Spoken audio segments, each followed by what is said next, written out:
দিনটা ছিল রবিবার ৮ই সেপ্টেম্বর। জয়ের এক বন্ধুর মেয়ের অন্নপ্রাশন ছিল। কিন্তু দেখো আমার কাজ থেমে নেই, রান্নার তোড়জোড় সকাল থেকে শুরু। যেহেতু বাবা মা ভাই তাদের খাবার এখান থেকে পাঠানো হয়, সেই কারণে শাশুড়ি মা একা থাকলে রাঙাগুড়ি চালের ভাত, আলু ভাতে, পোস্ত বাটি এইসবই খেয়ে নিত। সকাল থেকে তো ইঞ্জিন চলছে, এই চা আর তালের লুচি নিয়ে বসেছি, তাই ইঞ্জিনটা একটু থেমেছে। এদিকে বাবা কারান ছাতু নিয়ে এসেছে, সেটাই নিয়ে চলে এলাম। আর তারপরে আমি রান্নাবান্না শুরু করে দিলাম। কারান ছাতু খেতে তো আমার হেব্বি লাগে, তার থেকেও বেশি জয় খেতে ভীষণ ভালোবাসে। আজকে রান্না করবো কাল্লা আলু চচ্চড়ি, পটল আলু দিয়ে ডিমের ঝোল, আর কয়েকটা মুসুর ডালের বড়া ফ্রিজে আছে, ওটা একটু টক দিয়ে করে দেবো।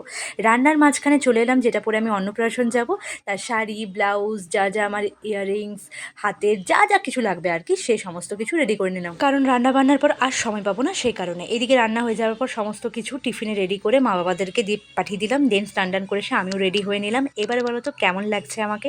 মনে হচ্ছে এতক্ষণ ধরে যে ঘরে এত কাজ করছিল সেই মেয়েটাই আমি। তো চলো দেখা হচ্ছে নেক্সট পার্টে, বাই।